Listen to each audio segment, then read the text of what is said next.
Okay,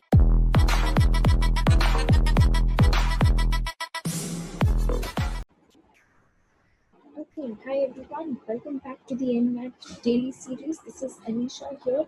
Yesterday we studied about some tricks and techniques for idioms and phrases. So today we are going to move to the second part of idioms and phrases where we will see some of the interesting, easy, very commonly used and very commonly asked in all the entrance exams idioms as well, and with the help of visual imagery. That was one of the tricks that we had studied yesterday, right? So let's have a look at some of those very interesting and easy to remember visually idioms today. Okay, so first let's have a look at all of these idioms which are related to food. Okay, now have you guys heard of this egghead? Yes or no?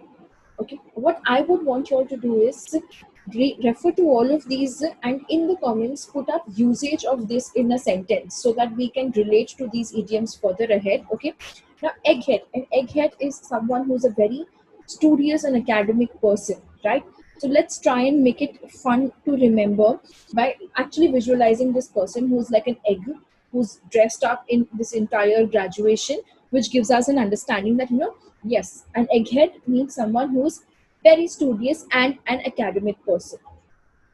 Okay, the next phrase for today is big cheese. Okay, big cheese is actually used for people who are very influential, someone who is like very prominent, the head kind of a thing, who knows in and around the team, who can make the people, there'll be always someone in the team who's very charming and who's someone, everybody will work for and would love to be associated with. So that is called as a big cheese, an influential person. Okay, what we are doing is trying to make visual creative images for such idioms so that we can remember it easily. This I'm sure everybody has heard of, and I think this pandemic has made half of us a couch potato. It's someone who basically is very lazy and who wants to watch a lot of TV. If you are one of them and you can relate to this couch potato very well, please stop doing that, because if you want to crack your exams, we can't afford to be a couch potato. We have to get onto our toes. All right, so remember this couch potato who's looking also like, the spur has come out on the potato and has been like lying there since ages. All right, the last one in this category today is lemon law. Have you heard of this before? Okay, so lemon law is very interesting. It's a very new phrase which is very common in the American English. Okay, so it's an American law that actually protects purchases of faulty cars. Okay, this comes a lot in GRE, especially more than our NMAT. But I thought let's try and see all of those ones which are related to food, which will make it easy for us. All right. Few others related to this is top banana. A top banana is actually, banana is considered one of the rich foods which is there, right? So the chief person of a group or the main head of the group is called as the top banana. Okay. Then we have a tough cookie. Cookie is usually, supposed to be something very cute and sweet and nice. And look at this tough cookie. You will see that aggression in his face and, ready to fight kind of. So it's basically someone who is a very determined person. So this is what you have to be. Not a couch potato, but a tough cookie if you want to crack up all of these exams. All right. Sour grapes. I'm sure you guys have all heard of this. It's like, pretending to dislike something you cannot have. So something like in the whole thing, there were some sour grapes. It's basically someone who's being a part of the group but pretends to, dislike and, is causing all the harm inside. Who's spreading the negativity in the group. Next one is a bad apple. A bad apple is not someone who's like a troublemaker, because if one apple goes bad in a basket, it will soon start spreading that to the rest of the apples also, right? So bad apple is someone who's a troublemaker who starts creating problems. All right.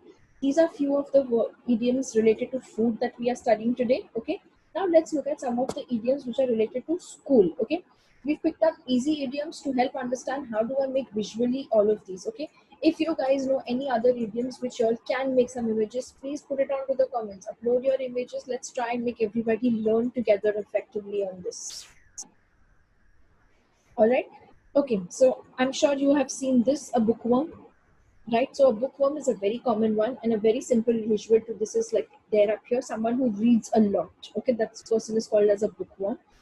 Second one, very interesting, hit the books.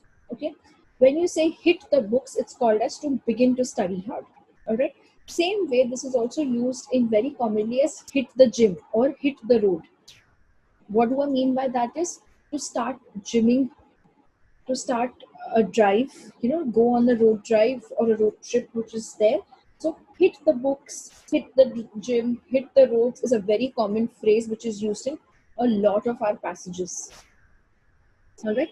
A skip class is something which you miss out, right? You like bunk school and all of them. So a skipping rope is something which you can visualize towards this. A teacher's pet, I'm sure you guys have heard of this also very well. It's a teacher's favorite student. So let's have a quick, easy one. Out of all of these, I think you must be aware of all of them before itself. It's very easy and simple, but you can make use of complex phrases also by relating to these easier ones which exist.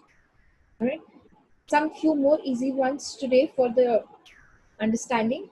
Brainstorm. So a brainstorm is like, a storm is something which is hitting ideas and all of them, right? So brainstorm is to sit, develop ideas and come up with new ideas, right? Then we have this copycat is someone who copies another person's work. Pass with flying colors. I'm sure you have heard of this very much. When you have given exams, you always use the phrase of passing with flying colors.